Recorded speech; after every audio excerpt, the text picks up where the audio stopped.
Alors, une des questions qu'on se pose souvent dans la gestion de la relation client, c'est est-ce qu'on est bon? Est-ce qu'on est bon? Est-ce qu'on est tous bons? Est-ce qu'on est bon tout le temps? Est-ce que ça s'améliore?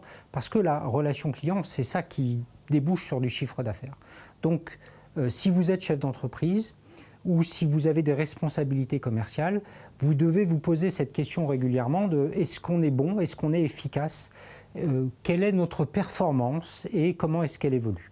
Et donc, je vais vous donner quelques pistes, quelques éléments qu'on peut extraire de WhatsApp pour mettre dans un tableau de bord ou mettre simplement dans un message qu'on va envoyer à son patron ou simplement qu'on va comparer à la performance de la semaine dernière ou du mois précédent pour voir si on s'est amélioré. Donc le premier élément de performance qui est assez facile parce qu'on vient d'en parler, c'est basé sur les étiquettes.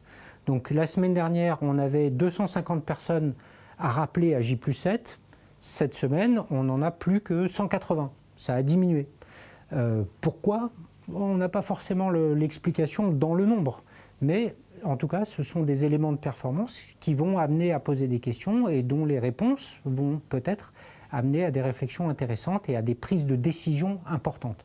Parce que l'objectif de la mesure de la performance, c'est de la prise de décision. On ne mesure pas la performance juste pour savoir. On mesure la performance pour savoir si on doit faire des progrès, pour décider si on doit faire plus d'efforts, pour décider si on doit changer de mode d'action. Parmi les autres indicateurs, les autres éléments qu'on peut mesurer, il y a simplement, par exemple, le plus général, c'est le nombre de conversations qu'on a eues cette semaine. Cette semaine, on a eu 180 personnes avec qui on a échangé par rapport à la semaine précédente où on était à 200.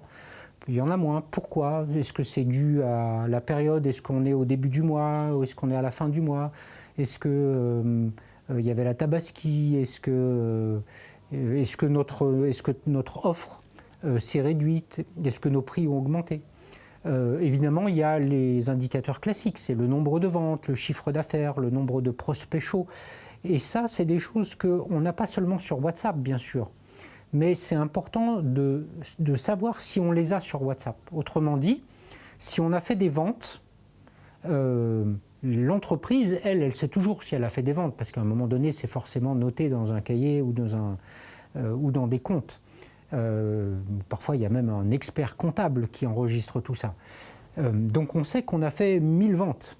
Mais de ces 1000 ventes, combien sont passées par WhatsApp? Parce qu'il y a beaucoup d'entreprises, et en fait la plupart des entreprises ne vendent pas que sur WhatsApp. Elles vendent aussi sur Messenger, elles vendent aussi par téléphone, elles vendent aussi dans une boutique, elles vendent aussi par des partenaires. Et donc, ce qui nous intéresse là, ce n'est pas les performances de l'entreprise. Ce qui nous intéresse, c'est les performances de WhatsApp.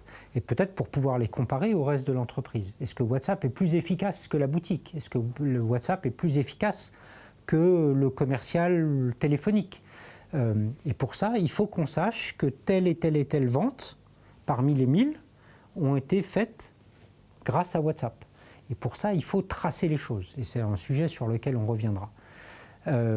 Parmi les autres questions qu'on peut se poser, enfin les autres indicateurs qu'on peut collecter et mesurer et suivre leur évolution, c'est la répartition des nouveaux clients parmi les anciens.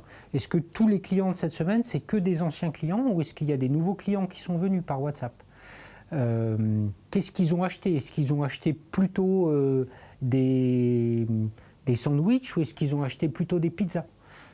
Tout ça, ce sont des questions qui sont importantes parce que ça va ensuite nous aider à améliorer notre communication sur WhatsApp, la façon dont on répond aux clients, les produits qu'on leur propose, la façon qu'on a de faire les ventes.